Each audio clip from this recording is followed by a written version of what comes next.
उस रात क्यों पूरी रात गायत्री मंत्र पढ़ती रही, क्योंकि घर में कोई था नहीं। मुझे मेरे शरीर का नहीं पता चला और मैं लुढ़क गई। मुझे इतना पता है कि मैं पीछे लुढ़क गई। मैंने सोचा आज मेरा आखिरी समय आ गया, मैं बस मरने जा रही हूँ। मुझे आंखें जैसे मेरी बंद, ये बताते हैं तेरी आंखें चढ़ी हुई थी ऊपर, पुतलियां ऊपर चढ़ी हुई थी, मुझे नहीं पता।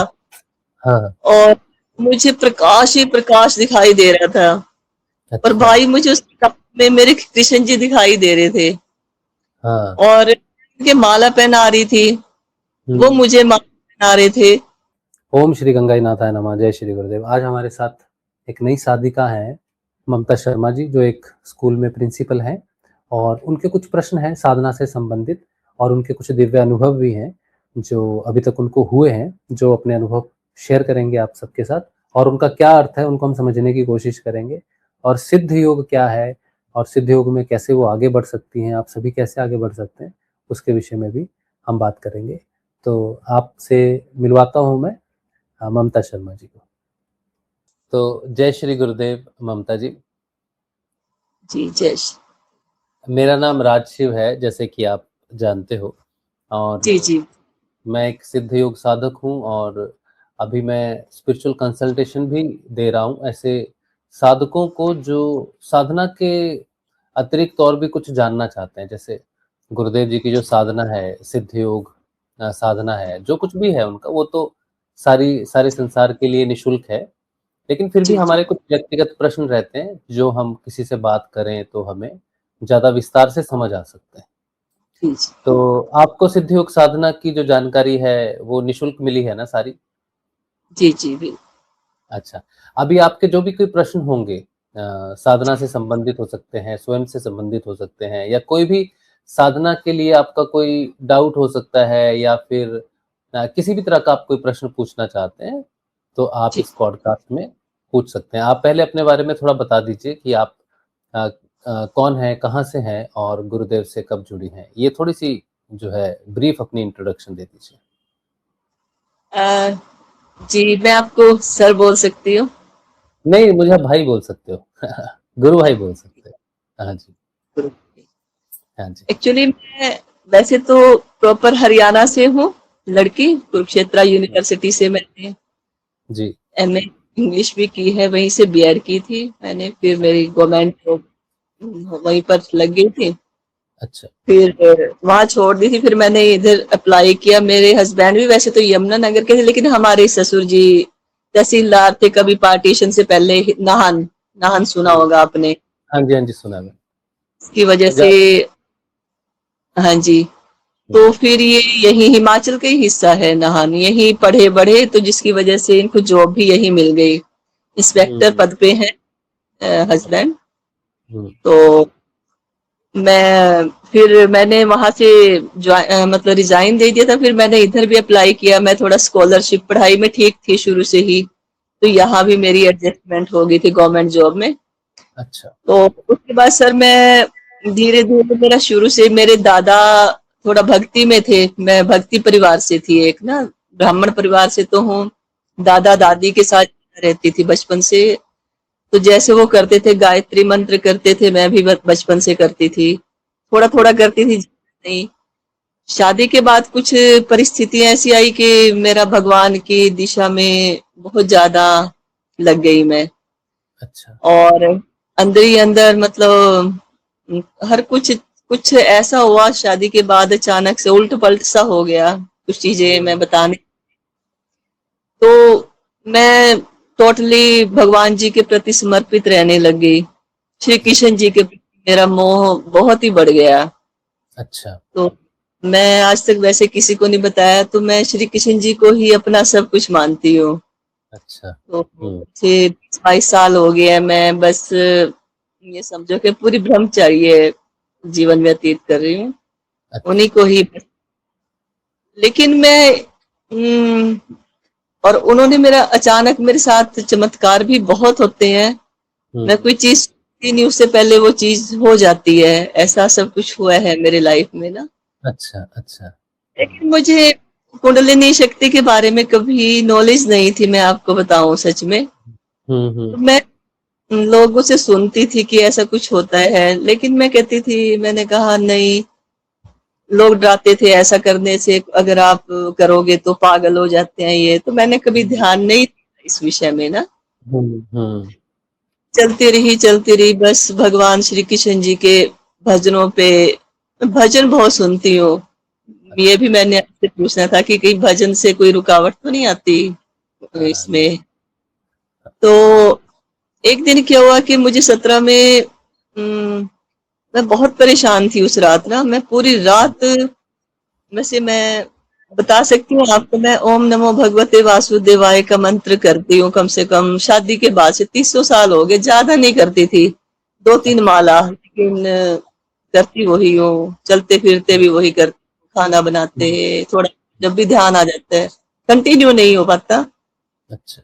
फिर भी कवच करती थी माँ का, सप्तशती का कवच भी मैं 2004 से लगी थी करने, मैंने अच्छा। कभी छोड़ा नहीं। हम्म। मतलब मैंने, और पूजा जब तक चाहे 2 भी बज जाते थे, मुझे कई बार ऐसा है कि अर्जेंटली स्कूल जाना पड़ता है, तो मैं अन्न हम्म। नहीं खाती थी, बैठ के भी मैंने कवच किया ही किया। 17 में मुझे, मैं एक दिन बहुत परेशान थी रात को ना, मैं हम्म। पूरी रात नहीं सो पा रही थी, और उस रात मुझे बहुत डर लगता था, मैं डरती बहुत हूँ, देखो इतना पूजा पाठ के बाद मुझे डर लगता है अंधेरे से। हम्म। भाई उस रात क्यों पूरी रात गायत्री मंत्र पढ़ते रही, क्योंकि घर में कोई था नहीं, हम्म। हस्बैंड की पूरी रात की थी, बेटा यूनिवर्सिटी था, अच्छा। बिटिया बाहर है। अच्छा। तो मैं फिर, मैं डर रही थी उस रात, डरते डरते मैं पूरी रात गायत्री मंत्र करती रही। जैसी हम्म। सुबह 5 बजे मुझे थोड़ा उजाला सा हुआ, गर्मियों के दिन थे, मुझे याद है जुलाई का महीना था वो भी ना, हाँ। तो मैं बैठी हुई सुबह, बैठ के आंखें बंद करके, मेरी आदत है भगवान का नाम हल्के से ले रही थी, हम्म। मुझे हम्म। बैठे, मुझे मेरे शरीर का नहीं पता चला, और मैं लुढ़क गई, मुझे इतना पता है कि मैं पीछे लुढ़क गई। हम्म। तो सुनती हूँ कि मैंने सोचा आज मेरा आखिरी समय आ गया, मैं बस मरने जा रही हूँ, मतलब हम्म। मुझे पूरा पूरा हो रहा है, अच्छा। मतलब मैं लुढ़क गई, और लुढ़क के मुझे आंखें मेरी बंद होगी, क्योंकि उसी हम्म। टाइम ये भी आगे ड्यूटी पूरी करके रात को सुबह ये हम्म। पहुंच गई, और मैंने कहा कि लास्ट टाइम में भगवान, मुझे याद है, ये भी याद है कि मतलब बेहोशी भी थी, और मुझे सब ऊपर का भी सुन रहा था, मुझे हस्बैंड की आवाज भी सुनाई दे रही थी। हम्म। तो मैं, तो मुझे आंखें जैसे मेरी बंद, ये बताते हैं तेरी आंखें चढ़ी हुई थी ऊपर, पुतलियां ऊपर चढ़ी हुई थी, मुझे नहीं पता, हाँ। और मुझे प्रकाश ही प्रकाश दिखाई दे रहा था, और अच्छा। भाई मुझे उस कप में मेरे कृष्ण जी दिखाई दे रहे थे, हाँ। और उनके माला पहना रही थी, वो हम्म। मुझे माला पहना रहे थे, मुझे याद है ये सब। और हम्म। ये फिर हिला रहे कि ये तो मरने जा रही है, मर गई है, ऐसा हो रहा। अच्छा। ममता ये रो रहे जी, हम्म। बच्चों को फोन पे ये सब, तो मैं उसको बुलाऊं, रिश्तेदारों को फोन, मैंने कहा ना ना फोन ना करो अभी, हम्म। मतलब मुझे, मैं ठीक हूँ, होश है, पर मैं फिर गहरी नींद में जा रही थी, बेहोशी में, जैसे कुछ चीज मुझे बेहोशी में लेके जा रही है। अच्छा। वो चीज मेरे पूरा एक दिन रही, मतलब ये मुझे हिला हिला के बता रहे थे, मैं अपना नाम भूल रही थी, मुझे अपने नाम भी याद नहीं था। हाँ। तो बच्चे फिर मतलब ये बता रहे, कहते क्या नाम है बेटे का, मुझे फिर जोर दे रही थी मैं, जैसे कुछ जाग सी के, मुझे याद भी आ रहा था, मैंने बता भी रही थी मैं कि ये नाम है, ये नाम है, लेकिन फिर हम्म। भी फिर मुझे कृष्णा जी दिखाई दे रहे, कृष्णा ही कृष्णा चारों तरफ, मैं मतलब अच्छा। कुछ समझ नहीं पा रही। हाँ। उसके बाद अ, कृष्णा जी गायब हो गई, प्रकाश ही प्रकाश था, बस आंखें बंद करके, जैसे मैं आंखें बंद कर रही थी, तो बेटा भी पहुंच गया, क्योंकि शिमला नजदीक है यहाँ से, पोंटा हम्म। साहिब से ना। तो हम्म। खाना भी, ये खाना बना रही है, मन में जो सोच रहे हैं, मैं इनकी बातें सुन रही है, जैसे मेरे कानों में बोल रही है, मैं कह रही तू क्या कह रहा, मैं, मेरे को थोड़ा थोड़ा होश आने लग गया, हल्का हल्का 2-1 बजे तक, मैं कह रही तू हम्म। हाई ऐसा रहा था, परेशान कर दिया है इस मम्मी ने, कहते नहीं, मैं अच्छा मम्मा मैं सोच रहा था ये चीज दिमाग में, आपको कैसे सुन गया ये। हस्बैंड कुछ वो भी चिड़चिड़े से हो रहे, कह रहे इससे अच्छा तो दूसरी शादी कर लेता, ऐसी कुछ। मैं कह रही अच्छा आप ऐसे बोल रहे, मतलब ऐसे हाँ, मेरे लिए तो मन में वो एक हम्म कहते हाँ मैं सच में दिमाग में मैं भगवान के से ऐसी आ रहा था मेरे दिमाग में, इससे अच्छा तो कहीं और ही हो ऐसे मतलब। तो भाई वो चीज पर अगले, मैं रात को सोई और अगले दिन वो चीज तो साफ होगी, मैं होश में आ गई अगले दिन। अच्छा हम्म लेकिन अगले दिन मेरे कानों में, मैं वॉशरूम में जाऊं वहां मेरे कानों से जैसे कहीं बहुत सुंदर सुंदर भजन आ रहे हैं, अनु बजलोटा के। हाँ मैं कि किसी ने लगा रखे, मैंने कहा यहाँ कोई कोई नहीं लगाता भजन, कौन चला रहा है ये। अंदर हम्म जाऊं रूम, हाँ सुने कहीं दूर से ध्वनि आ रही, मैं सबको कह रही आप तुम्हें भी सुन रहे हैं ये भजन। हम्म कहते नहीं सुन रहे हैं भजन। मुझे 3-4 दिन भजन सुने भाई, अच्छा बाद वो सब गायब हो गया। तो एक तो अच्छा मैं तो ये हाँ जी, 2017 की बात है ना? हाँ जी, 2017 ओके हाँ जी। तो मुझे कई बार होता है कि वो सब क्या था क्या नहीं था, थोड़ा उसके बारे में भी मुझे होता है। और एक मुझे सूर्य दिखाई देता है बचपन से रात को अच्छा सपने में, अच्छा और सूर्य को देख के मैं डरती हूँ सपने में। जस- अच्छा और कोई कहता है कि राम बोल राम, तो हाँ मैं कहती हूँ कि हाय ना, अगर मैंने राम बोल दिया तो ये सूरज बड़ा हो जाएगा, मैं राम नहीं बोलती। और अच्छा मेरी नींद टूट जाती है, क्या रुक जाता है? मेरी नींद टूट जाती है उसके अच्छा बाद। नींद रुक जाती है अच्छा ओके इधर के, हाँ जी हाँ जी। हम्म तो क्या है ये सब ना, मुझे कुछ समझ नहीं आता। और 7-8 महीने से मेरा बहुत ध्यान लगता था। हम्म ध्यान में मैं बताऊं कि अभी इतना भी नहीं गहराई में मैं जा नहीं पा रही हूँ, हम्म लेकिन फिर मेरा लगता था। 7-8 महीने से वो बिल्कुल बंद हो गया, बेचैनी होती है मैं जैसी बैठती हूँ ध्यान लगाने। हम्म अब आप भी कहेंगे क्या उल्टे सीधे से क्वेश्चन कर रही हैं। नहीं नहीं नहीं नहीं बिल्कुल आप जो आपके मन में आ रहा है आप बोलो फिर हम बात करेंगे उस पर आप बिल्कुल जो आपके मन में है जो पूछना चाहते हो जो भी आपका अनुभव है आप मेरे साथ शेयर करो मैं वो सही व्यक्ति हूँ जिसके साथ आप वो सब बात कर सकते हो जो किसी दूसरे के साथ नहीं कर सकते तो दूसरा ये कि भाई क्या मैं मतलब कुंडलिनी शक्ति में अस्वस्थ भी हूँ थोड़ा ना, हम्म मुझे हार्ट पेशेंट भी हो गई हूँ अब मैं कुछ। अच्छा तो जैसे उसमें बताया गया है वीडियो में कि अंधेरा दिखता है, अंधेरे से तो मुझे पहले ही खौफ है। अच्छा तो क्या मैं मेरे लिए संभव हो सकेगा ये सब चीजें, अगर मैं इस पे कार्य करूं। ये अच्छा चीजें मुझे प्लीज बताना। हम्म अच्छा सबसे पहले आप एक प्रिंसिपल हो कौन से स्कूल में हो आप प्रिंसिपल हाँ सर, मैं ये भेड़ वाला गवर्नमेंट स्कूल है, बस मैट्रिक तक। हाँ जी हाँ जी, ये पास में ही है। हाँ जी सर। तो सबसे पहले तो देखिए मैं खुद पंजाब से हूँ रोपड़ से जी जी भाई। तो हाँ तो वो आसपास के एरियाज में थोड़ा मुझे जानकारी है हिमाचल वो सब हम बचपन में जी थोड़ा जी घूमते रहते जी, आओ आप घर आओ एक दिन। थे हाँ उस तरफ अभी तो कुछ ऐसा बन नहीं रहा लेकिन हाँ हम आएंगे तो बता के आएंगे तो जितने भी मिलने वाले हैं वहां पर जी मिलेंगे आप बिल्कुल भाई। हम्म। तो सबसे पहले देखिए जो आपको जो भी अनुभव हुए हैं जितने भी जो अनुभव है ये सारे के सारे बहुत अद्भुत हैं और ये आपकी पुरानी साधना से जुड़े हुए हैं पुराने जीवन से जुड़े हुए हैं जी और जो मंत्र आपने जपा ओम नमो भगवते वासुदेवाय मैं जी जब छोटा था तो मेरे पिताजी भी कृष्ण भक्त थे मेरा भी भक्त परिवार में ही जन्म हुआ जी। तो उन्होंने हमें मंत्र दिया बचपन में जो सबसे पहला मंत्र मुझे मिला वो ओम नमो भगवते वासुदेवाय ही मिला अच्छा। क्योंकि वो श्रीमद् भागवत का अध्ययन करते थे पिताजी सुबह सुबह उठ के 4 बजे उनका ये नियम था जी वैसे वो जी एक ड्राइवर थे एक प्राइवेट कंपनी में लेकिन उनका जीवन जो है वो भक्ति की तरफ ज्यादा था और कृष्ण भगवान को विष्णु के स्वरूप में भजते थे वो विष्णु भगवान के भक्त थे जी जी और उन्होंने हमें यही सिखाया था कि आप जब खाना खाओ तो ये वाला मंत्र जपोगे, सुबह उठो जी तो ये वाला मंत्र जपोगे, बीमार हो जाओगे तो ये विष्णु भगवान जी का मंत्र जपोगे। तो जी विष्णु जी भगवान जी का जो नाम स्मरण है या उनका जो कुछ भी जानकारी मिली वो हमें हमारे पिताजी से मिली।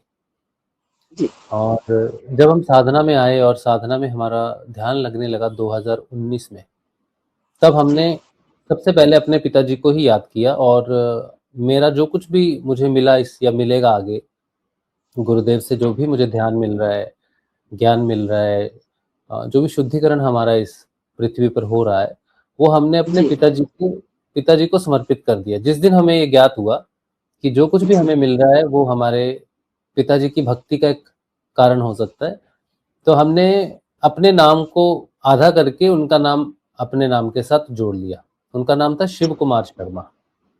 जी और फिर राजू से हम राज शिव हो गए। तो अब जितने भी लोग हमें इस आध्यात्मिक जगत में जानते हैं वो राज शिव के नाम से जानते हैं। तो जी मेरे पिताजी का नाम हमेशा मेरे नाम के साथ मैंने जोड़ लिया कि उनकी तरफ से जो मुझे दिशा मिली बचपन में कि नाम जपना चाहिए, भगवान में विश्वास रखना चाहिए, जो काम बाहर नहीं हो सकते वो ईश्वर कर सकते हैं, भगवान के लिए कुछ भी असंभव नहीं है करना, ये एक प्रकार का दृढ़ विश्वास मुझे मिला जी उनसे। और 2019 में मुझे गुरुदेव जी का ध्यान जब लगने लगा, उसके बाद मुझे चीजें समझ में आने लगी अपने आप, अंतर्मन। जी जी आपको जो अनुभव हुआ, जैसे आपने कृष्ण भगवान जी का और गायत्री माता का कहा, ये गुरुदेव श्री रामलाल जी स्याग के साथ संबंधित है। जैसे आपको जो भी अनुभव हो रहे हैं और जी आपको जो जी गुरुदेव के रूप में अभी मिले हैं श्री रामलाल जी स्याग, आपने पढ़ा होगा उनके बारे में, थोड़े वीडियोस मैंने भेजे थे, थोड़ी जानकारी भेजी थी, तो कुछ पता चला उनके बारे में आपको? बिल्कुल बिल्कुल बिल्कुल। हाँ। मैं वैसे तो भी 3 साल से कर रही हूँ, आपकी वीडियोस पढ़ती रहती हूँ। दो अच्छा। साल से तो पढ़ी रहती हूँ मैं ना। अच्छा, आप 2 साल से तो देख रहे हो मेरे वीडियो? हाँ जी हाँ जी, ये कि तो कंटिन्यू नहीं देखती, जैसे टाइम मिलता है मैं आपकी वीडियोस देखती हूँ। तो आपने इतना समय क्यों लगाया कांटेक्ट करने में? बस सर थोड़ा बिजी लाइफ इतना है ना, ऊपर से थोड़ा अस्वस्थ मैं हूँ। मैं मुझे समझता हूँ इस बात। किडनी है, किडनी इन्फेक्शन भी। मैं जैसे जैसे एक छोटा सा बात और बता रही हूँ, हुँ। जैसे जैसे मैं बढ़ती गई, मैं पहले बीमार नहीं थी। अच्छा। मैं जैसे जैसे मैंने मंत्र जाप पूजा बहुत करनी शुरू कर दी, मैं बीमार रहने लग गई। अच्छा। हाँ जी। और वो मुझसे छूटती नहीं है। अच्छा, नहीं, अभी आपको देखो क्या करना है कि आपको जो अनुभव हो रहे हैं ना गायत्री की वजह से, जो प्रकाश दिखा और जो जी अनुभव आपको हुए, ये बहुत दिव्य अनुभव है कि आपको उस चेतना का स्पर्श हुआ जो दिव्य चेतना है। जो प्रकाश आपको दिख रहा है, जो सूर्य आपको दिख रहा है, ये सब एक ही चीज़ से संबंधित है। हम जो अभी अध्ययन कर रहे हैं सावित्री, आपको मालूम है हम लोग सावित्री का अध्ययन कर रहे हैं? नहीं, वो नहीं पता है मुझे। ये एक पुस्तक है सावित्री, श्री अरविंदो को जानते हो आप? नहीं सर। नहीं जानते? नहीं। सावित्री, वैसे सावित्री की कथा सुनी हुई है? हाँ हाँ, सावित्री व्रत, सावित्री व्रत भी रखते हैं हम। हाँ, सावित्री सत्यवान। हाँ, सावित्री और सत्यवान। तो हाँ जी। ये जो सावित्री और सत्यवान है, ये एक चिन्ह के रूप में है, एक प्रतीकात्मक रूप में है हमारे सामने कि सावित्री जी अपने पति को मृत्यु के मुंह से वापस लेके आती है। ठीक है? जी तो सावित्री कौन है, सत्यवान कौन है, ये आध्यात्मिक विषय पर श्री अरविंदो एक ऐसे दार्शनिक हुए हैं और जी उन्होंने सावित्री नाम से एक महाकाव्य लिखा है। उस महाकाव्य में उन्होंने बताया है कि जो सावित्री है वो शब्द स्वरूप जो है, जिसे आप गायत्री के रूप में जानते हो, जी और वो उसकी जरूरत है पृथ्वी पर। हम जितने भी लोग इस धरती के ऊपर में हैं मनुष्य रूप में, वो सारे के सारे सत्यवान है, क्योंकि हम एक दिन हमारी मृत्यु होनी है सबकी। जी एक ना एक दिन हमें यमराज आएगा, लेके जाएगा। तो सत्यवान की भी मृत्यु निश्चित थी कि उसकी मृत्यु होगी, और सावित्री जी को ये बात मालूम थी कि मेरे पति की मृत्यु 1 वर्ष में हो जाएगी। जी तो सावित्री ने अपने आप को प्रिपेयर किया कि जिस दिन सत्यवान की मृत्यु होगी उस दिन उसने क्या करना है। जी तो उन्होंने व्रत वगैरह रखा, 3 दिन 4 दिन का व्रत था, चौथे दिन उसको मरना था। और 3 दिन का व्रत था उनका, और चौथे दिन जब वो मरते हैं तो फिर यमराज से सत्संग करती है, और सत्संग के माध्यम से वो सत्यवान को वापस जीवित करती है। हमारी भी मृत्यु निश्चित है सबकी एक दिन, तो हमें भी मृत्यु से बचाया जा सकता है। हमें बचाने वाली जो सावित्री है वो शब्द के रूप में है, उसे हम संजीवनी मंत्र कहते हैं, जो गुरुदेव श्री रामलाल जी सियाग से आपको मिला है। जी तो श्री अरविंदो ने बताया है कि ये जो योग है ये कैसे हमें पूर्ण यात्रा की तरफ लेके जाता है। एक योगी जो होता है, जो आत्म जागृति की तरफ बढ़ता है, उसकी जी यात्रा कैसी रहेगी और किस तरह से वो मृत्यु से मुक्ति पाएगा और किस तरह से इसी जीवन में वो दिव्य जीवन को प्राप्त करेगा, ये सावित्री में लिखा हुआ है। जी और पृथ्वी पर जो कुछ भी इस समय घटनाक्रम चल रहा है, जो भी परिवर्तन आ रहा है, बड़े गुप्त रूप से आत्मज्ञान के रूप में लिखा हुआ है। जी जी जिसको सावित्री रूपी सत्संग मिलता है, फिर उसको उसके मन में एक शांति आनी शुरू होती है, क्योंकि उसे पता चलता है कि ये जो पूरी प्रकृति है, इसमें जो ईश्वर क्या कर रहे हैं, क्या करना चाहते हैं, उनकी इच्छा क्या है, तो उसे आप ये समझिए कि ईश्वर के साथ ईश्वर की इच्छा की जानकारी होने लग जाती है। फिर हमारी जो भी इच्छा है, जैसे भी हम जीवन जीते हैं, फिर हमारा समर्पण नॉर्मली साधारण रूप से भगवान की तरफ, अपने योग की तरफ होना चलता है, जिससे हमारी जो जो गति है साधना की वो तीव्र हो जाती है, क्योंकि हमारी इच्छाएं और हमारी एक्सपेक्टेशंस होती हैं साधना से, परिवर्तन से, अपने लक्ष्य से, वो हमारे अवरोध पैदा करती है हमारे परिवर्तन में। जी जी तो सावित्री क्या करती है, उन अवरोधों को हटा के हमें पूर्ण समर्पित होने के लिए सहायता करती है।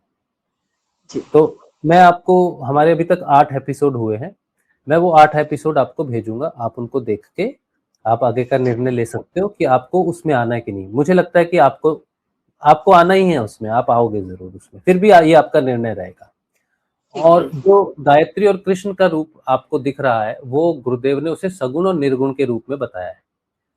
श्री कृष्ण को गुरुदेव ने सगुण साकार का रूप बताया, क्योंकि इस सृष्टि में जो कुछ भी हम देखते हैं स्थूल रूप से, जितना भी आकार अलग अलग रूप से है व्याप्त रूप में, वो स्थूल रूप जो है, कहते हैं ना भगवान की, अर्जुन तुझे जो कुछ भी दिखाई दे रहा है ये सृष्टि, वो मेरा ही स्वरूप है।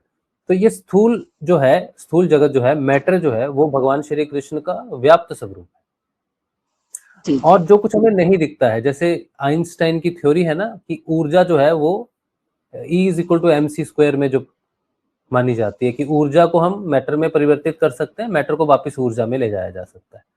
तो वैदिक सिद्धांत भी यही है कि आत्मा एक ऊर्जा है, और उसी ऊर्जा को जब हम घनीभूत करते हैं और डेंस करते हैं, तो वो मैटर के रूप में परिवर्तित हो जाती है।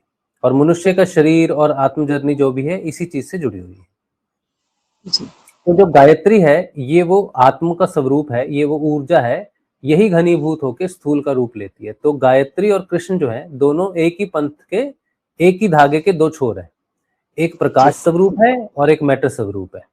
ये दोनों जब मिल जाते हैं, तब हम ऐसी जगह पर पहुंचते हैं जहां पर हमें अपने पूर्ण स्वरूप का ज्ञान हो जाता है। जी आपने जो कुछ भी, आपको जो कुछ भी अनुभव हो रहे हैं, जो सूर्य आपको दिखाई दे रहा है, जो प्रकाश आपको दिखाई दे रहा है, वो इसी चीज का घोतक है कि आपने पहले बहुत तपस्या की हुई है। आप यहाँ पर ऐसे नहीं पहुंचे, किसी को नहीं दिखाई देता सूर्य जो आपको दिखाई दे रहा है, ठीक है। और गायत्री का जो अनुभव आपको हुआ है, जो प्रकाश आपको दिया है, वो सत्य का स्वरूप है। गायत्री को हम बोलते हैं कि सत्य को धारण करने के लिए है। और भौतिक जगत में गायत्री की साधना बोली नहीं जाती। गुरुदेव कहते हैं कि संसारिक व्यक्ति को गायत्री की साधना नहीं करनी चाहिए। वो इसलिए नहीं करनी चाहिए क्योंकि जो गायत्री है वो सत्य प्रकाश है। अब अगर आपके अंदर सत्य जागृत हो गया तो संसार तो झूठा है, हाँ। तो आपको मुश्किल हो जाएगी जीने में, और आपकी बातों को स्वीकार नहीं करेंगे लोग। है सर। हाँ, ऐसे भाई ही होता है। हाँ, तो अंधकार में सूर्य का प्रकाश लेके आप नहीं घूम सकते। वो फिर आपको या तो सेग्रीगेट कर देंगे, अलग कर देंगे, या फिर आपकी बातों में विश्वास नहीं करेंगे, या आपको अलग करने की कोशिश करेंगे, आपके साथ नहीं चलेगा, अपने आपके अपने भी नहीं चलेंगे। तो ये प्रकाश है आपके अंदर, ये गायत्री, ये सत्य जो है वो आपके अंदर है, ठीक है। और वही है। और रही ये शरीर की जो बीमारियां हैं, शरीर की जो प्रॉब्लम है, ये देखिए साधना से तो कभी समस्या नहीं आती, समस्या तो शरीर से जुड़ी हुई है, ठीक है। चेतना जो आपकी है, जितनी उज्जवल आपकी चेतना है, निरोगी चेतना है आपकी, सबसे बड़ी बात है कि हमारी कॉन्शियस में कोई डिसीज नहीं होनी चाहिए। हमारा जो सोच है उसमें कोई डिसीज नहीं होनी चाहिए, वो पहले सबसे ज्यादा मुक्त होना चाहिए। और ये सबसे बड़ा काम है साधना में। अगर हम कहें कि 100% की साधना में 90% जो है वो कॉन्शियसनेस, व्यक्तिगत चेतना के शुद्धिकरण का काम है, 10% शरीर के लिए बाकी काफी है। तो वो 90% काम आपका ऑलरेडी हो चुका है। आप में जो प्रकाश है, आपका जो चेतना है, वो पूरी उज्जवल चेतना है और परिष्कृत चेतना है आपकी। बहुत ही अच्छे व्यक्तित्व तो नहीं कहूंगा, इसमें ईश्वर की चेतना है जो प्रकाश आपको नजर आता है। और अंधकार से धन्यवाद। जो डर लगता है आपको, वो इसलिए लगता है क्योंकि आप अंधकार में रहना नहीं चाहते। ठीक है, अंधकार जो चीज आप अनुभव कर रहे हो ऑलरेडी, मैं अभी जब मेरा ध्यान लगना शुरू हुआ उसके बाद मुझे अंधकार से डर लगना शुरू हुआ। अंधकार का मतलब होता है कि अज्ञानता। अगर मुझे जी ये कहा जाए कि फिर से माँ के गर्भ में जाओ और फिर से वो पढ़ना लिखना वो सब करके वापिस शादी करके आओ, तो मुझे वो सब अंधकार नजर आता है, वो मेरे लिए अंधकार है। तो मुझे डर जी लगता है उस अंधकार में गिरने से, कि जहां मैं अपनी चेतना को खो दूं। आपको जो डर लग रहा है, जो वो इसी बात से लग रहा है कि आप अपनी चेतना को खो दोगे। अंधकार वो एक सिंबॉलिक फॉर्म है आपके लिए। आपको जो डर लग रहा है अंधकार से, वो सिंबॉलिक फॉर्म है। और जो सूर्य से आप डर रहे हो, वो अंधकार की वजह से ही डर रहे हो, अंधकार के प्रभाव की वजह से डर रहे हो। क्योंकि अगर आप सूर्य की तरफ बढ़ते हो तो वो अंधकार जी सदैव के लिए नष्ट हो जाएगा, आप अपने मूल स्वरूप में वापस आ जाओगे। तो आप जी अपने मूल स्वरूप में वापस ना आ सको, इसीलिए माया का कुछ एक घेरा है जो अंधकार के रूप में आपको डरा रहा है, साधना की तरफ बढ़ने नहीं दे रहा और उस सूर्य को बड़ा होने नहीं दे रहा। लेकिन एक जी जी नियति होती है जो हम लेके आते हैं, और एक समय के बाद हम भौतिक जीवन जीने के बाद उस नियति पर हमें आना ही पड़ता है। ये ईश्वर की इच्छा से ही होता है, जो कुछ भी हमारी इच्छा से नहीं होता। जी ये जो कुंडलिनी का प्रश्न आपने पूछा है कि कुंडलिनी से क्या होता है, कुंडलिनी अगर हठ योग से जगाया जाए उसको, तो वो घातक होती है। वो कई प्रकार के रोग हमें दे सकती है, उससे मृत्यु भी हो सकती है। उसका कारण ये है कि कुंडलिनी खतरनाक नहीं होती है, कुंडलिनी किसी को नहीं मारती है। अब कुंडलिनी जब उठ जाती है तो उसको सहस्रार तक पहुंचना होता है, उसका काम यही है। अगर आप अग्नि जलाओगे तो अग्नि का काम है ऊपर उठना, आप उसके ऊपर हाथ रखोगे तो हाथ जलेगा, तो उसको ऊपर ही उठना है हमेशा। तो कुंडलिनी को जी हमेशा ऊपर उठ के यहाँ पर पहुंचना है। लेकिन यहाँ पर पहुंचने के लिए हमारा जो मार्ग है वो खुला होना चाहिए। ईड़ा पिंगला में कुंडलिनी को जागृत करके हम अपनी प्रॉब्लम्स को इनवाइट करते हैं। जो लोग हठ योग से जागृत करते हैं कुंडलिनी को, उनकी जी ईड़ा पिंगला तो जागृत होती है, लेकिन सुषुम्ना में प्रवेश करने के लिए आत्म चेतना नहीं होती। कुंडलिनी सुषुम्ना से जा सकती है यहाँ तक, लेकिन वो अकेली नहीं जाएगी, वो साथ जाती है चेतना के। जहां तक आपकी चेतना होती है कुंडलिनी वहां तक ही जा सकती है बस। अभी जी किसी व्यक्ति ने हट से जगा ली कुंडलिनी, और उसकी चेतना मूलाधार में है और कुंडलिनी जाग गई उसकी हट से। अब जी जी कुंडलिनी ऊपर उठेगी, मूलाधार से ऊपर उठने की कोशिश करेगी, लेकिन वो व्यक्ति उठने के लिए उसके पास कोई रास्ता नहीं है, कोई साधना नहीं है, कोई नाम जप नहीं है, कोई गुरु नहीं है, तो चेतना नहीं उठ जी सकती ऊपर। तो कुंडलिनी धक्का मारेगी, और धक्का मारेगी तो लोअर बैक में इतना दर्द हो जाएगा कि वो दुनिया भर के टेस्ट करवा ले, अमेरिका चला जाए या किसी भी डॉक्टर के पास चला जाए, डॉक्टर सब कुछ कर लेगा, लेकिन उसे पता नहीं चलेगा कि इस व्यक्ति की अगर लोअर बैक में दर्द है तो क्यों है।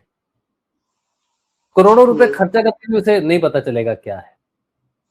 जी किसी जी का पेट में अटक जाएगी, किसी की चेतना यहाँ है, किसी चक्र में है नीचे के, वहां अटक जी जाएगी तो सूख जाएगा।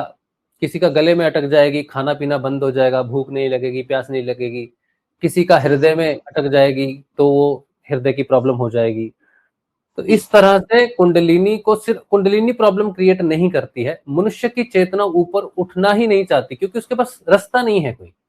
तो कुंडलिनी जी वहीं तक जाएगी, और वो एक ऐसा ऐसा मतलब शक्ति है कि जहां पर वो धक्का मारेगी वहां फिर थोड़ी प्रॉब्लम तो होती है। तो इस तरह से रोग हो सकते हैं। और फिर अगर घातक जगह पर जमा हो जाए, कहीं हृदय पे हो जाए या फिर सीधी मस्तिष्क में, यहाँ पर जाके ठोकर लगे, आप आगे रास्ता नहीं मिलेगा उसको, तो व्यक्ति पागल हो सकता है, मृत्यु हो सकती है। इसीलिए हठ योग से कुंडलिनी को जगाना ठीक नहीं है, इसीलिए उसको बोला जाता है। लेकिन माँ का दोष नहीं है इसमें, हमारी चेतना का दोष है। जी तो जब गुरु आते हैं जीवन में, ऐसा गुरु जो आपकी आत्मा को चेतन कर सकता है, तो आत्मा जब चेतन होती है तो कहते हैं ना भगवान की वो श्री हरि, जो मैं सभी भूत प्राणियों के हृदय में निवास करता हूँ, आत्म चेतना हमारे हृदय में निवास करती है। तो हृदय जो है, ये वाला हृदय तो बाहर शरीर के लिए है, एक प्राणिक हृदय भी है। उस प्राणिक हृदय में सुषुम्ना नाड़ी जुड़ी हुई है।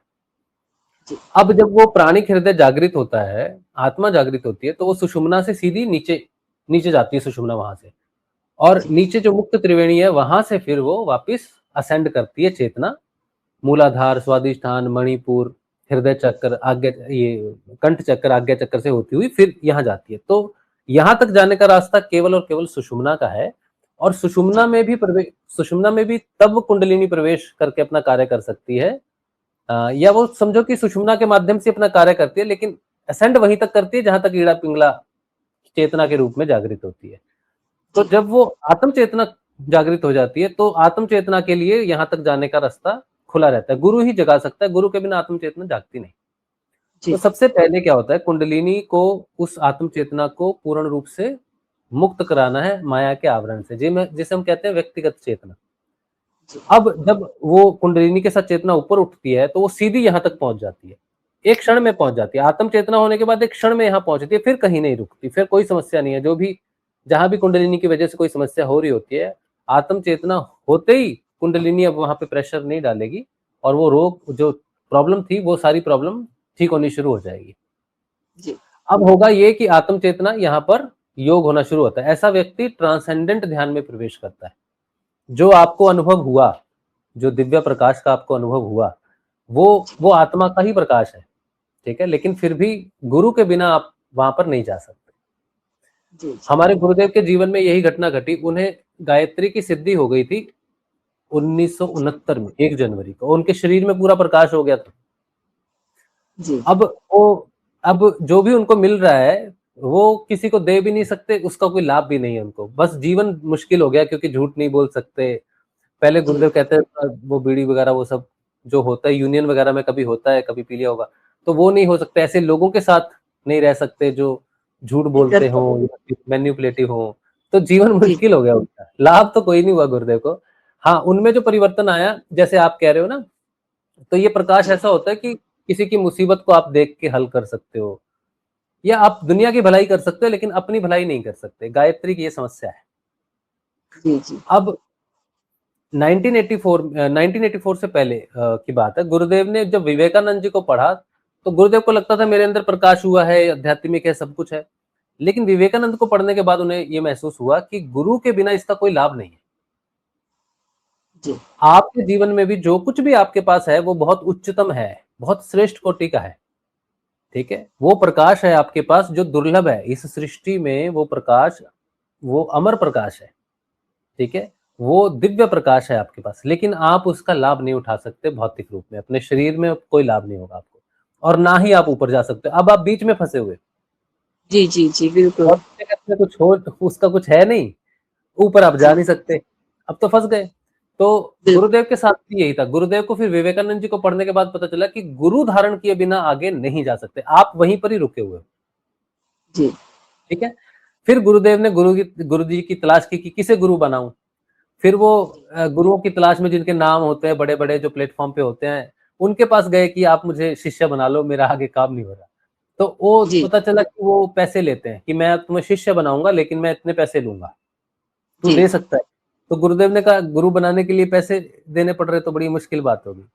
तो गुरुदेव बहुत जगह गए, गुरुदेव के पास पैसे थे नहीं, तो गुरुदेव देने के लायक नहीं, बोले मेरे पास है ही नहीं, मैं दूंगा कहाँ से।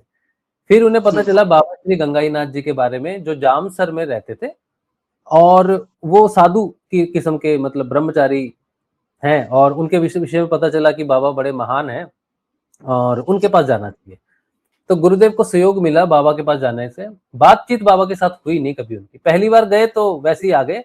फिर दूसरी बार जब गए बाबा के पास, तो उनके पास पैसे नहीं थे कि गुरु के पास जाऊंगा, कुछ थोड़ा नमस्कार तो करना पड़ता है। तो उनको रेलवे स्टेशन पे, वो काम करते थे, तो रेलवे स्टेशन पे उन्हें 2 रुपए का या 1 रुपए का कॉइन मिला, पड़ा हुआ था, ऐसे गिरा हुआ था कुछ। तो गुरुदेव ने वो ही 2 रुपए का कॉइन जो होता है वो लिया, और वो बाबा से मिलने के उनके चरणों में रख दिया, और बाबा ने उनके सिर पर हाथ रख दिया। हाथ रखते उनके शरीर में पूरा जो है वो एक बिजली दौड़ गई पूरी, जैसे सारे मार्ग खुल गए हों। उसके बाद फिर बाबा का काम हो गया। बाबा ने अपना सब कुछ गुरु जी को दे दिया, और आगे का काम अब गुरुदेव को करना था, जो जिसके लिए वो आए थे। और फिर गुरुदेव कहते हैं कि मुझे अपार संपत्ति वो दे गए, और जो कुछ भी मेरे पास था खजाना, वो लॉक था एक तरह से, उसकी चाबी वो मुझे दे के चले गए। मेरा संपत्ति तो जो थी वो तो जरा सी थी, 1 रुपए में 1 आने की बात है, लेकिन जो 1 पैसे की बात है, लेकिन जो बाबा ने मुझे दिया वो अपार संपत्ति है, ऋषियों का खजाना है जो मैं बांट रहा हूँ। तो आपके जीवन में अब आपको जो करना है, वो मैंने आपको इसीलिए सब बताया कि गुरु के आने के बाद केवल गुरु को समर्पण करना पड़ता है अपना सब कुछ, और फिर गुरु ही है हमें सब कुछ जो वो आगे लेके जाता है। आपके जीवन में अब बाहरी किसी भी पूजा पाठ का आप कर सकते हो, आप जो इच्छा, आप जहां जाना चाहो जा सकते हो, लेकिन अब आपको सब चीजों में निष्काम होने की आवश्यकता है। अब आपको किसी से कुछ चाहिए नहीं। ऐसा कुछ भी नहीं है इस संसार में, किसी भी देवी देवता के पास ऐसा कुछ भी नहीं है, ना ब्रह्मा के पास है, ना शिव के पास है, ना कृष्ण के पास है। ऐसा किसी के पास अब कुछ भी नहीं है जो आपको चाहिए। आपको अब चाहिए केवल गुरु। गुरु ही ब्रह्मा विष्णु महेश सब कुछ वही है, लेकिन ये काम करने का तरीका अलग है। कृष्ण का काम करने का तरीका अलग है और गुरु का काम करने का तरीका अलग है। ठीक है। और ये जो कुछ भी भक्ति भाव है या जो कुछ भी है, ये आपको मिलेगा उसी लाइन से मिलेगा, लेकिन वो एक गली है, एक बड़ी अति सांकरी गली है। उसमें से प्रवेश करने के लिए वो आपको केवल सब कुछ गुरु को भी करना पड़ता है, सब छोड़ देना पड़ता है पीछे। अब आपने क्या करना है, अब आपने इससे आगे निकलना है, तो आपने गुरुदेव जी को नमस्कार करके उनको बोलो कि मैं आ गई। ठीक है। और वही मंत्र आपको जपना है मन ही मन में जो गुरुदेव जी ने बताया। उसकी कोई संख्या नहीं है, आपको संख्या की जरूरत नहीं है कि 10 करोड़ बार करना है, 10 माला करना है। इसका संख्या के साथ कोई लेना देना नहीं है। इस मंत्र का लेना देना है केवल समर्पण का, कि मैं किसी के समर्पण में आया तो किसी ने कहा ये काम करके बता। ठीक है। एक बार मैं सुन रहा था कि एक महाअवतार बाबा जी का मैं सुन रहा था, तो एक व्यक्ति था जो उनका शिष्य बनना चाहता था, लेकिन वो उसे शिष्य बनाना नहीं चाहते थे। तो वो पीछे पड़ा है कि नहीं मुझे बनाओ। तो उन्होंने छुटकारा लेने के लिए बोला कि तू जो मैं कहूंगा थोड़ी करेगा। तो उन्होंने कहा तू छलांग मार दे पहाड़ी से, तो मैं तू मेरे पीछे मत आ, छलांग मार दे। तो उसको लगा कि मेरे गुरु ने मुझे कोई आज्ञा दी है, तो उसने छलांग मारी, लेकिन वो तो बाबा की कृपा है, वो तो एक रचना है। तो फिर उसको शिष्य पद प्राप्त हुआ। तो इसी तरह से जो मंत्र हम जपते हैं वो सिर्फ ये है कि गुरुजी आपने जैसा कहा है अब मैं वैसा ही करूंगा। वो आज्ञा पालन का एक साधन है एक तरह से। कोई लोग करोड़ों करोड़ों बार नाम जप करते हैं लेकिन वहां नहीं पहुंचते जहां पर कोई व्यक्ति एक क्षण में पहुंच जाता है। क्यों? क्योंकि वो समर्पित होता है और गुरु की आज्ञा के अनुसार वो साधना करता है। जैसे जैसे कोई किसी ने मुझसे पूछा था कि मंत्र जपना क्या बहुत ही जरूरी है, तो गुरुदेव ने एक जगह कहा है कि जो राजा जनक थे ना, वो लोग पूछते कि कितना समय लगेगा, हम मंत्र जप रहे हैं तो इतने समय में तो हो जाना चाहिए, आप कहते हो जो जपा जाप लग जाता है। तो उन्होंने कहा कि राजा जनक को जब ज्ञान चाहिए था तो उनके गुरु ने कहा कि अगर तू पात्र है तो तेरा काम हो जाएगा, तो उसके लिए क्या करना पड़ेगा? मन को समर्पित करना पड़ेगा। तो राजा जनक ने कोई मंत्र नहीं जपा, ना राजा जनक ने कोई माला पकड़ी है, ना मंत्र जपा है, ना कोई ध्यान किया है, कुछ नहीं किया। उसने सिर्फ गुरु की आज्ञा का पालन किया और उसका काम एक क्षण में हो गया।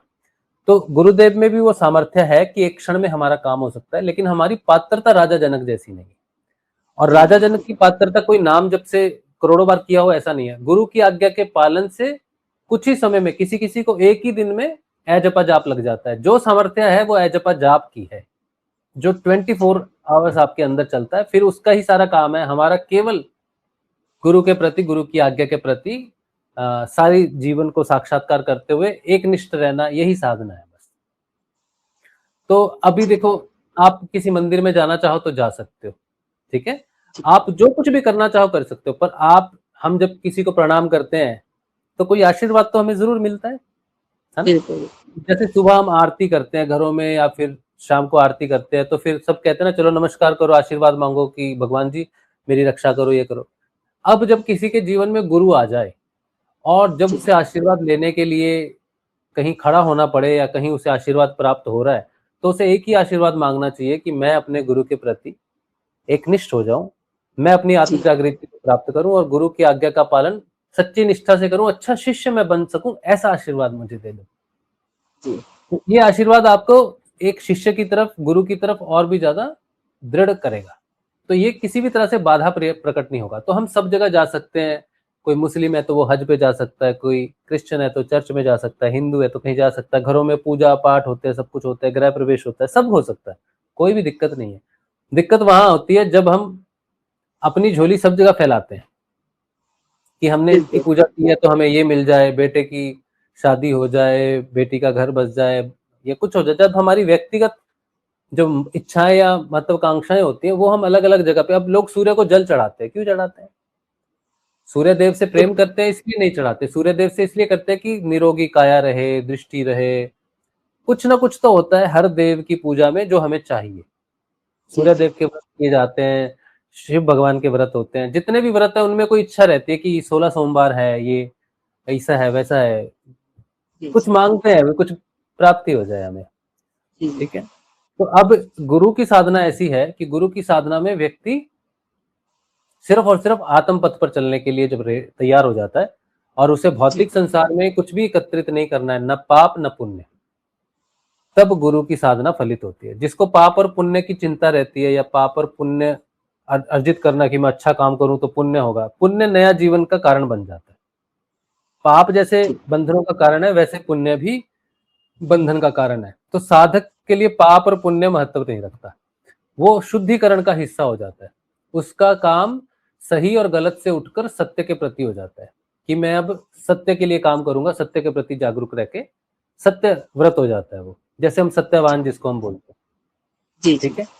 तो गुरु के आने का मतलब ये है कि आप आत्म जागृति की तरफ बढ़ोगे।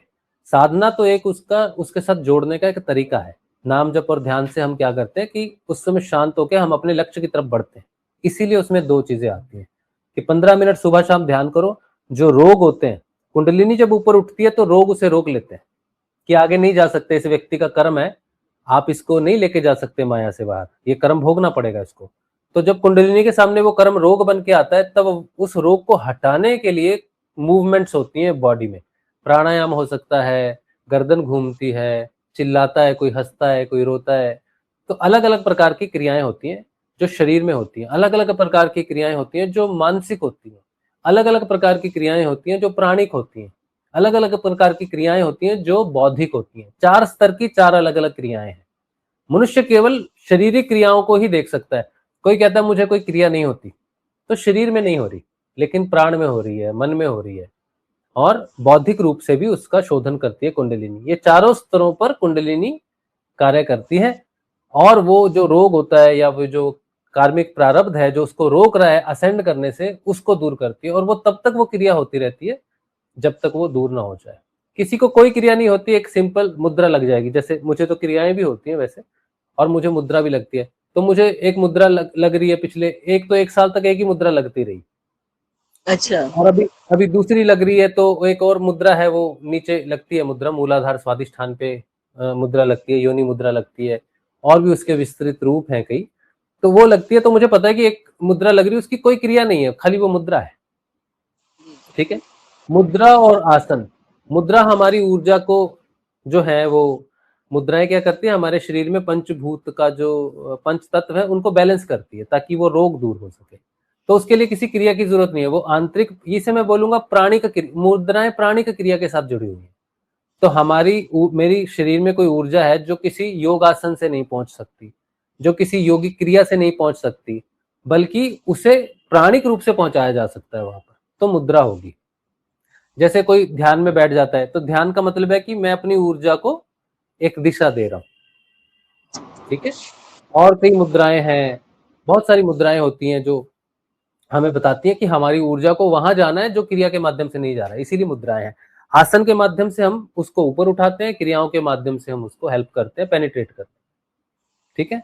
तो जरूरी नहीं है कि किसी को मुद्राएं हो, आसन लगे, या फिर भौतिक क्रिया हो, मानसिक भी होती है, क्योंकि कुछ अवरोध मानसिक होते हैं, हमारे मानसिक विचार हमें रोकते हैं, डर है, भय भय है। तो उसके लिए वैसे तो एक मुद्रा भी आती है, काली मुद्रा होती है, उसमें जीव निकल जाती है। मुद्रा के बिना भी मानसिक शोधन होता है, विश्वास शोधन है भय का। ठीक है। तो उस व्यक्ति में विश्वास बढ़ता है अपने गुरु के प्रति, तो वो चीज क्रियात्मक परिवर्तन का हिस्सा बन जाती है। तो अब आप जब ध्यान करोगे, आपको 15 मिनट सुबह और शाम जब आप गुरुदेव जी का ध्यान करोगे, तो क्रिया हो या ना हो, ठीक है, अगर कोई रोग है वो बिना क्रिया के भी ठीक हो सकता है। जरूरी नहीं है कि कोई रोग है तो वो क्रिया से ही ठीक होगा, बिना क्रिया के भी लोगों के रोग ठीक हुए। ठीक है। और जो मंत्र है वो आपको जितना हो सके उतना संभव जप करना है। हर समय आप जप कर सकते हैं, ऐसा कोई समय नहीं है प्रकृति जी का जिसमें आप उस मंत्र को नहीं जप सकते। कोई शुद्धि कोई अशुद्धि इस साधना को रोक नहीं सकती, कोई पाप कोई पुण्य इसका बाधा नहीं बन सकता। जी ये पूरी की पूरी गुरु के प्रति, गुरु ही आपकी साधना को करेगा। आपको कुछ नहीं करना है, आपको सिर्फ उनकी आज्ञा का पालन करना है। सिद्ध योग सिर्फ आज्ञा पालन पे चलता है और कुछ नहीं है इसमें। जी जी जी पूरी सामर्थ्य गुरु की है। मनुष्य की चेतना कितनी भी गर्त में गिरी हो, उसको उठाने की जिम्मेदारी गुरु की है, क्योंकि वो बिल्कुल नीचे के स्तर तक आए हैं और हमें वहां से उठा के उच्चतर स्तर तक लेके जा सकते हैं।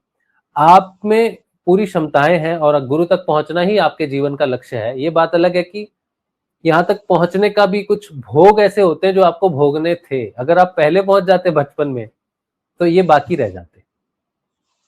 तो यहाँ तक जो भी आप करके आए हो अभी तक का वो था, वो कि भोग से ही खत्म हो सकती है कुछ चीजें। तो जी ये जो जर्नी है कुंडलिनी की, इसमें भोग और मोक्ष दोनों है। भोग का मतलब होता है कि सुख भी है और दुख भी है, और जी मोक्ष का मतलब होता है कि इसके बाद फिर आपको जन्म नहीं मिलेगा। ठीक है।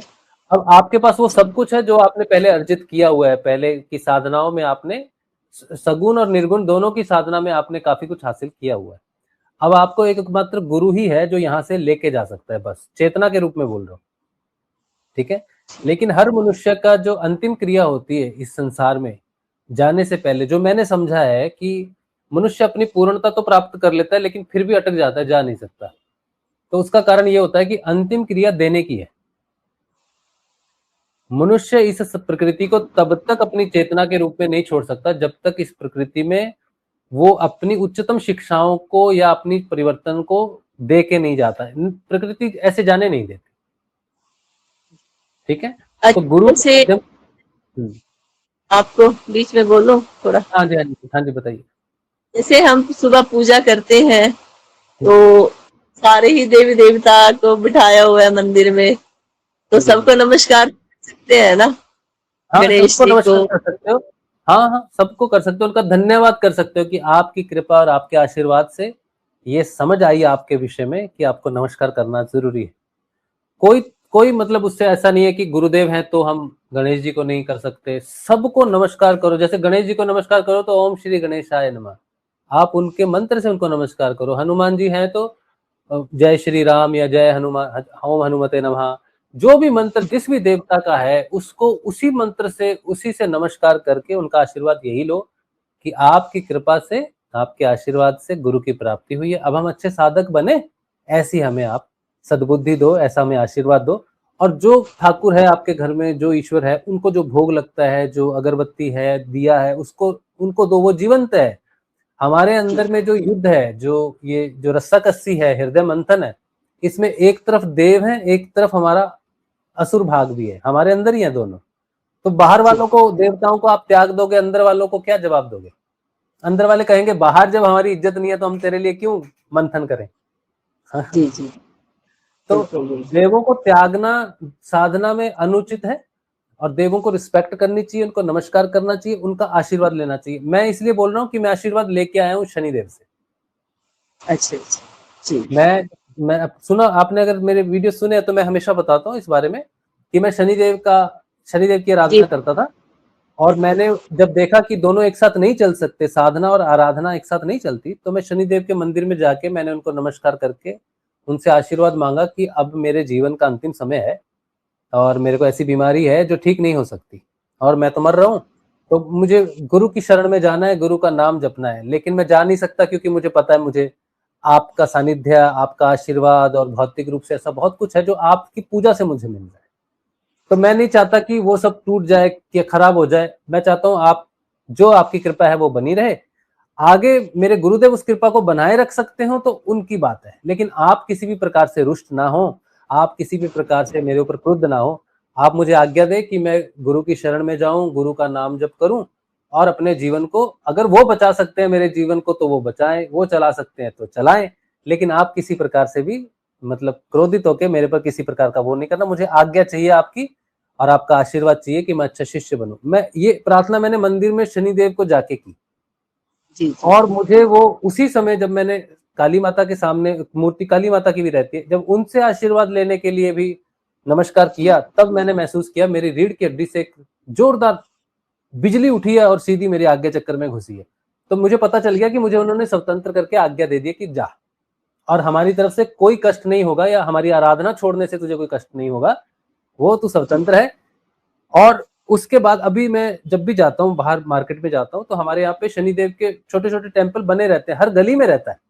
तो जहां भी मैं जब भी जाता हूँ मुझे दिखता है, तो मैं रुक के भी, कई बार शनिवार के दिन जाता हूँ तो कई बार निकल जाता हूँ, तेजी से तो निकल जाता हूँ, लेकिन जब देखता हूँ कि शनिदेव का मंदिर आ रहा है तो मैं रुक जाता हूँ, स्लो डाउन हो जाता हूँ और उनको नमस्कार करके कहता हूँ थैंक यू शनिदेव। मैं ये जरूर कहता हूँ उनको कि शनिदेव आपका बहुत बहुत धन्यवाद। तो मैं उनको नमस्कार करता हूँ। और जितना भी देवी देवता है या जो कुछ भी है, मैं सबको नमस्कार करता हूँ। मैं सारे मंदिरों में भी जा सकता हूँ, मैं स्वतंत्र हूँ, मुझे किसी प्रकार की कोई बंधन नहीं है ऐसा कि मैं सिद्ध योगी हूँ तो मैं सिद्ध योग करता हूँ तो मैं किसी में नहीं जा सकता। मैं सब मंदिरों में जाता हूँ, सबका नमस्कार करता हूँ, सब जगह बैठ के ध्यान भी कर लेता हूँ गुरु जी का। लेकिन मैं सब जितने भी देवता उनको उन्हीं के नाम से, उन्हीं के मंत्र से प्रणाम करता हूँ और उनसे आशीर्वाद लेता हूँ कि मैं एक अच्छा साधक बनूं, मैं अपने लक्ष्य को प्राप्त करूं, मुझे आशीर्वाद। तो आशीर्वाद तो सभी बड़ों से ले सकते हैं, तो उसमें कोई दिक्कत नहीं। तो किसी को नहीं हटाना है, किसी को नहीं बहाना है। मैंने जब अपने जीवन में समर्पण की तरफ में बढ़ा तो मुझे इस तरह से बताने वाला कोई नहीं था। मुझे सिर्फ वो हार्ड वे लर्निंग होती है कि नहीं, मैंने सबको प्रवाहित कर दिया था।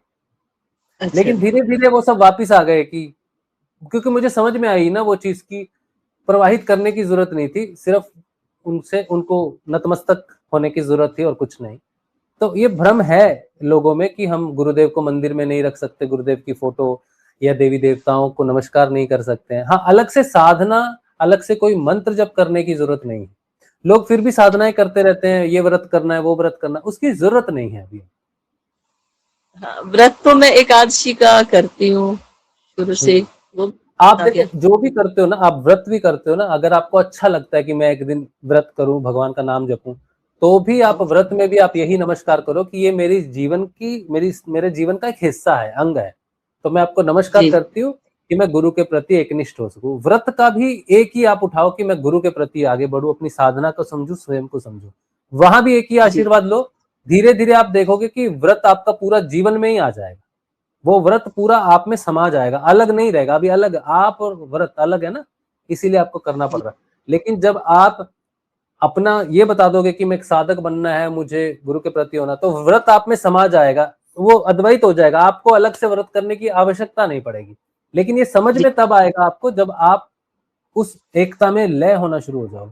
तो आप जो कर रहे हो करो, लेकिन उसे समर्पित करो कि मैं साधक बनूं, आत्म जागृति को प्राप्त करके गुरु के पथ पर चल के अपने अद्वैत को सिद्ध करूं। फिर सारी चीजें आप में लय हो जाती है, फिर अलग कुछ भी नहीं है करने के लिए। ठीक है, जी जी। लेकिन आपको छोड़ना नहीं है कुछ भी, जो भी होगा वो आपके साक्षात्कार में आप खुद ही देखोगे कि वो खुद ही आप अपने आप में, वो कहते हैं ना जैसे जो पानी होता है भाप बन के उड़ जाता है, पानी कहाँ गया भाप बन गया, है ना। तो वो सारी चीजें एक ही चीज में मिल जाएंगी आपकी। लेकिन आपको भेद नहीं करना है, आपको केवल अपने लक्ष्य की तरफ बढ़ना है। हर चीज जो भी आप कर रहे हो उसको समर्पित कर दो अपनी साधना और एक अच्छे शिष्य बनने के लिए।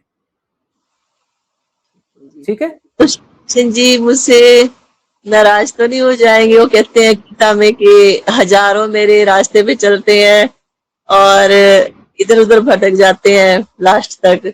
मतलब मैं कृष्ण जी को सोते जागते बस उनको ही हर रूप में देखती हूँ। ध्यान में भी उन्हीं की एक चित्र है मेरे पास ना। हम्म। उनको सोने से पहले भी उनको ही देख के सोती हूँ, उठ के भी उन्हीं को, ध्यान में भी उन्हीं को। तो वो नाराज तो नहीं हो जाएंगे मुझसे?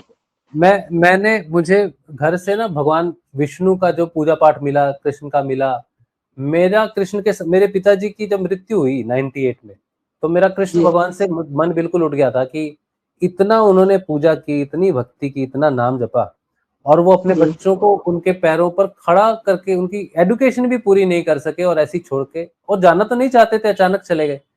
तो मुझे ये बात लगती थी कि ये क्या क्या ही है, क्या ही तेरी भक्ति है, तू अपने भक्त को। लेकिन ये बेटा है आज मेरे साथ ही सोता है, लड्डू गोपाल है, मंदिर में नहीं जी बैठता है, मंदिर जी में नहीं बैठेगा, अलग से भोग लगाते हैं लोग, वो अलग से भोग नहीं लगता उसको, मेरी ही थाली में एक साथ खाना खाते हैं हम। पहला निवाला उसको जाता है, फिर मैं खाता हूँ, पहले उसको जाता है, फिर मैं खाता हूँ, ठीक है। या फिर मैंने भी खा लिया तब भी ले लेते हैं, तो वो मेरे बेटे के रूप में है। वही कृष्ण जिसको मैं पसंद नहीं करता था, या मैंने सोच लिया था कि ये तो नहीं है, शिव जी की हम भक्त तो बनेंगे, तो शिव जी की भक्ति से वापिस कृष्ण मेरे जीवन में प्रवेश किए। आज कृष्ण मेरे, मतलब हम उसे लड्डू गोपाल बेटे के स्वरूप में मानते, जी जी और वो अलग नहीं रह सकता, मैं उससे अलग रह नहीं सकता। मैं, मुझे नींद नहीं आती ये देखे बिना कि वो सो गया कि नहीं सो गया, वो सोएगा, वो जागेगा, तो मतलब उसके बिना कुछ भी नहीं है। वो मूर्ति रूप में है, लेकिन वो मेरी चेतना में समा गया है। मैं उससे अलग नहीं हूं, वो मुझसे अलग नहीं है। गुरुदेव की कृपा से ही मुझे कृष्ण मिले हैं, कृष्ण का वो स्वरूप मिला है। ये जो चेतना है, ये जो आत्म चेतना आपके अंदर है ना, ये कृष्ण ही है। और यहां तक पहुंचने के लिए गुरु ही चाहिए। कृष्ण को जगाने वाला एकमात्र गुरु है, हम उसे नील पुरुष बोलते हैं। आप कृष्ण बोलते हो, मैं उसे नील पुरुष बोलता हूँ। उस जी नील पुरुष को जगाने के लिए गुरु ही है, उसके सिवाय उसे कोई नहीं जगा सकता, कोई नहीं जगा सकता गुरु के बिना। तो आप जिस कृष्ण को पूज रही हो, उस उसके मूल स्वरूप में लय होने के लिए, उसे मूल स्वरूप आत्म रूप में जागृत करके एक होने के लिए गुरु की आपको आवश्यकता है। वो दूर नहीं हो रहा, उसकी कृपा से आप यहां तक पहुंचे, नहीं तो आप पहुंच ही नहीं सकते। ईश्वर की जी इच्छा के बिना अगर कोई पहुंचता तो कितने ना पहुंच जाते। हाँ हाँ।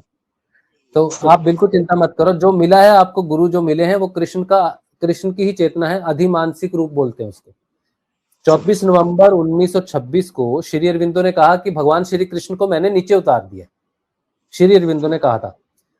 तो वो डेट थी 24 नवंबर 1926, और वही जन्म तिथि है गुरुदेव रामलाल जी स्याग की, 24 नवंबर 1926। और इस बात के लिए पुष्टा करने के लिए श्री अरविंदो ने कहा था कि वो व्यक्ति जिसके अंदर सगुण और निर्गुण दोनों की सिद्धि हो जाएगी, वो पूरे जी पूरे मानव जाति को परिवर्तित कर देगा। गुरुदेव में निर्गुण और सगुण दोनों की सिद्धि हुई। और जो कुछ भी गुरुदेव के विषय में किसी को कोई सोचते होंगे ना कि श्री अरविंदो ने लिखा जिसके बारे में, वो गुरुदेव रामलाल जी स्याग थोड़ी है। तो ये जो सावित्री है, इस सावित्री में वो सारे सबूत मिलते हैं जो श्री अरविंदो के अधिमानसिक का देव कृष्ण का अवतरण जो है वो रामलाल जी स्याग की तरफ इशारा करते हैं। सब कुछ इसीलिए हम इसका अध्ययन कर रहे हैं, और उस अध्ययन का नाम भी हमने यही रखा है कि गुरुदेव का जो अध्ययन है सिद्ध योग के रूप में, और सावित्री का अध्ययन है इनका। तो सावित्री और सिद्ध योग अध्ययन के रूप से एक नया कोर्स हमने शुरू किया, वो पेड कोर्स है, ठीक है। तो लेकिन वो चलता है हफ्ते में एक दिन, रविवार को शाम को 7:30 बजे से। जी जी जी कोई बात नहीं। तो क्या वो है कोर्स ज्वाइन करना, हाँ जी। उसकी फी क्या है? उसकी फीस पेड? है, ये भारतीयों के लिए उसकी फीस है 500 रुपए। बस कोई बात हाँ, नहीं। महीने की 500 रुपए, और विदेशियों के लिए उसकी फीस है $20 महीने की। इतना डोनेट कर दिया करूंगी मैं, 1,000 रुपए, तो ऐसा कुछ नहीं है। हाँ, वो आप सत्संग सहयोग में कर सकते हो, क्योंकि सत्संग चलाने के लिए लोग सहयोग करते हैं, इसीलिए मैं आप तक पहुंच पाता हूँ। नहीं तो मेरा तो कोई काम नहीं है, मेरा काम तो बस ये सत्संग है। अभी मैंने ये पेड पॉडकास्ट भी इसलिए शुरू किए कि हम इसको और बढ़ा सकें आगे। जी बिल्कुल, बहुत ज्ञान मिलता है इससे ना। लहसुन हाँ। प्याज छोड़ने की जरूरत है नहीं नहीं लोग? नहीं नहीं, कोई लहसुन प्याज पाप पुण्य से संबंध नहीं है इसका। जो भी परिवर्तन होगा वो आपके अंदर होगा। वेज और नॉन वेज में जो अटके हुए हैं कि हम नॉन वेज नहीं खाएंगे, वेज खाएंगे, साधना में जो भी जरूरत है वेज नॉन वेज की, शरीर को जरूरत है। इस शरीर से आप मुक्त हो जाओगे, आप अपने मूल स्वरूप में आ जाओगे, तो जो डायरेक्ट प्रकृति में है उसी से आपका हो जाएगा। वेजिटेरियन की भी क्यों जरूरत है मनुष्य को? मनुष्य के अंदर भोजन का लालच है बोल के वो वेजिटेरियन खा रहा है, लहसुन प्याज नहीं खा रहा है, लेकिन खा क्यों रहा है? जरूरत क्यों है खाने की? सिर्फ शरीर को जरूरत है, मनुष्य को जरूरत नहीं है। तो आप इस शरीर से इंडिपेंडेंट हो जाओगे। श्री अरविंदो की पुस्तक है इंडिपेंडेंट फ्रॉम द बॉडी, ठीक है। हम जीवित हैं, सिर्फ ये फेफड़े गुर्दे ये हमारे बंधन है। इनको चलाने के लिए जिस ऊर्जा की जरूरत है वो हमें बाहर भोजन से मिल रही है। लेकिन इनको अगर ऊर्जा हमारे सूक्ष्म शरीर से मिलनी शुरू हो जाए तो इन्हें भोजन पर निर्भर होने की जरूरत नहीं है। फिर वो वेज हो नॉन वेज हो, मुझे तो भोजन से मुक्ति चाहिए। नॉन वेज से जी मुक्त होकर तो मैं फिर भी बंधा ही रहूंगा ना मृत्यु में। तो मुझे, आपको वो चीज नहीं सोचनी है। गुरुदेव ने कभी नहीं कहा कि ये खाओ ये मत खाओ, वो पियो वो मत पियो। कोई भी है, किसी भी धर्म का है, कोई भी रूटीन है, तुम कुछ भी हो, बस तुम एक मनुष्य हो, और तुम ये नाम जप सकते हो, गुरुदेव को समर्पित करके उनका ध्यान कर सकते हो। इससे ज्यादा कुछ नहीं चाहिए उनको। ठीक है। ठीक है, और सब कर सकते हो, कोई बात नहीं। नाम जप करो, गुरुदेव को नमस्कार करो। कोई मन में कोई समस्या आती है, कोई प्रश्न आता है, उनकी तस्वीर जीवित है, उनकी तस्वीर के सामने प्रश्न करना, मेरे जैसे हजारों लोग आपके पास आ जाएंगे उत्तर लेके। हम तो छोटे कंकड़ पत्थर हैं, हमारी तो क्या ही औकात है।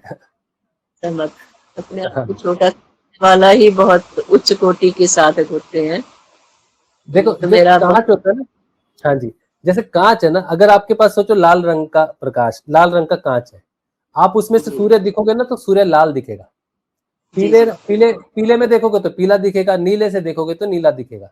लेकिन अगर जी जी आपके पास ऐसा कांच है जिसका अपना कोई रंग नहीं है, उसमें से आपको सूर्य का वो स्वरूप दिखेगा जो उसका मूल स्वरूप है। तो मनुष्य की जो विशेषताएं हैं, हमारी जो विशेषताएं होती हैं, जो महानताएं होती हैं, उसमें ईश्वर कभी व्यक्त नहीं हो सकता। जो जी व्यक्ति साधारण है, सरल है, बिल्कुल सरल चेतना का है, केवल उसी के माध्यम से ईश्वर अपना कार्य करता है।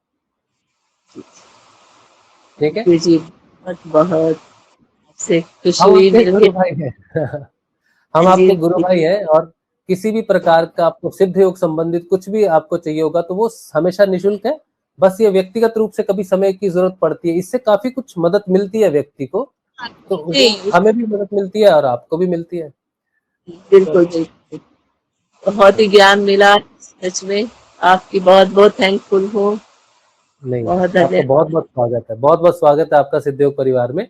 और गुरुदेव जी का नाम जब आप ध्यान कीजिए, तस्वीर जरूर उनकी बना लीजिए, अपने पर्स में रख लीजिए और जी उनकी जी तस्वीर के सामने ध्यान कीजिए। और जो कुछ भी है आपके अंदर प्रकाश और कृष्ण के स्वरूप में, आपके पास ऑलरेडी है, लेकिन उसको रियलाइज करवाना है। आपको मालूम नहीं है आपके पास क्या है, और आप मालूम कर भी नहीं सकते। ये गुरु ही हैं जो आपको रियलाइज करवा देंगे कि आप कौन हो, आपने क्या किया हुआ है। ये जो चीज आपको पहले से प्राप्त है, इसकी आपको एक्सेस नहीं है एक्चुअली अभी, जी समझे। जी जो प्रकाश है बिल्कुल। आपके पास, जो सूर्य है, वो आपकी तिजोरी में लॉक्ड है, उसकी चाबी है गुरु। जी जी जी, तो वो अनलॉक हो जाएगा, जिस दिन वो अनलॉक हो जाएगा आप अलग ही हो जाओगे। मुझे ये सबको बताना नहीं चाहिए ना, अपने जो व्यूज है ना। देखो, जो अपना जो आप पे जो परिवर्तन भौतिक रूप से आ जाता है, जैसे भौतिक रूप से होगी वो घटना, घट गई, तो मैं अगर 10 लोग को हाँ बताऊंगा कि देखो भाई ये पेड़ है, ये पेड़ में फल आ गया, तो फल आ गया, तो फल वापिस तो चला नहीं जाएगा, है ना। तो जो चीज हाँ जब तक भौतिक जीवन में घटित नहीं हो जाती, जो परिणाम स्वरूप में सामने नहीं आ जाती, ठीक है, तब तक उस चीज पर मंथन करना चाहिए।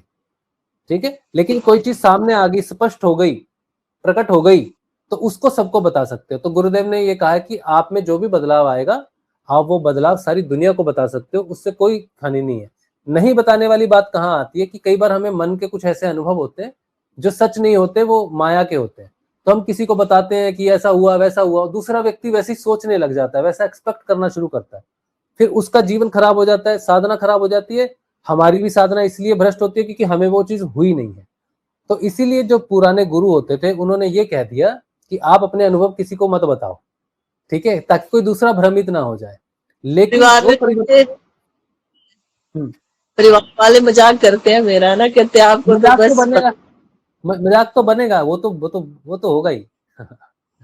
वो तो होगा ही, मजाक तो बनना ही है, हर आध्यात्मिक व्यक्ति का मजाक बनता है और अवरोध होता है। प्रकाश, प्रकाश को वहां बर्दाश्त नहीं किया जा सकता जहां अंधेरा है। अंधेरा कभी नहीं चाहता कि वहां प्रकाश हो, तो मजाक बना जाता है। आपका जो डर है, वो जो भय है, सूर्य से किसको भय लगता है? आपने अर्जित किया, आपकी तिजोरी में बंद है, वो आपका है वो, लेकिन फिर भी आपको भय लग रहा है क्योंकि माया का प्रभाव है। गुरु के बिना वो खुलेगा नहीं। ठीक है, तो आप अपने परिवर्तन सबको बता सकते हो, इससे कोई दिक्कत नहीं है। जो घटना घटी है वो कभी वापस नहीं जाती, ये सिर्फ मन के कुछ होते हैं ऐसे अनुभव होते हैं जो बताने से सच भी नहीं होते, अपनी भी साधना खराब होती है, दूसरे की भी होती है। तो आपका जी लेकिन जो अनुभव है, आपकी जो चेतना है, आपने जो भी अनुभव किया बिल्कुल सत्य है, वो आपकी चेतना में प्रकाशित है। आप उसे चाहे सिद्ध करो चाहे ना करो, पर हमने जो ध्यान में अभी तक जो कुछ भी समझा है, वो आपकी चेतना में वो सूर्य प्रकाशित है, आपकी चेतना में वो दिव्य प्रकाश है, वो कृष्ण जिसकी बात कर रहे हो आप, वो सब कुछ है। आपने जो कुछ भी अभी तक बोला है, जो कुछ भी बताया है, वो 100% सही है। दूसरा व्यक्ति इस पर विश्वास नहीं करेगा, लेकिन मैं इस पर पूरा विश्वास करता हूँ क्योंकि हमने उसको साक्षात्कार किया है, उसको सब चीजों को जाना है, समझा है अपनी ध्यान के माध्यम से, इसलिए वो ठीक है, सब कुछ सही है, कोई चिंता का विषय नहीं है, कोई भ्रम नहीं है। और जो रोग है वो भी आपका धीरे धीरे गुरु का जब आप ध्यान करोगे तो वो ठीक होना शुरू हो जाएगा, आप चिंता मत करो। ठीक है, दवाई जो खा रहे हो खाते रहो, गुरु जी का नाम जप करो, ध्यान करो, और हो सके तो सावित्री अध्ययन आप जब करोगे तब आपको पर्पस मालूम होगा कि लाइफ में जितने मनुष्य इस धरती पर हैं उनके जीवन का क्या पर्पस है, वो भी मालूम चलना शुरू हो जाएगा। ठीक है, मैं आपको भेज दूंगा वो एपिसोड्स, आप थोड़ा समय लेके देख लो और फिर संडे को लाइव उसका ज्वाइन कर सकते हो। ठीक है, फिर रिकॉर्डिंग भी देख सकते हो। एक छोटा सा लास्ट ना, मैं जैसे दवाई वगैरह खा रही हूँ ना किडनीज की, तो मुझे नींद भी नहीं आती ना, नींद की प्रॉब्लम काफी है। अच्छा, तो उससे मुझे कई बार सूर्य मतलब मैं 5 बजे नहीं उठ पाती। हाँ, तो कहते हैं सूर्योदय से पहले 15 मिनट योग होना चाहिए, है ना। तो अगर बाई चांस मैं किसी दिन ना उठ पाऊं तो नहीं ठीक कोई नहीं दिक्कत होगा। नहीं, मैंने तो आज तक सुबह ध्यान नहीं किया।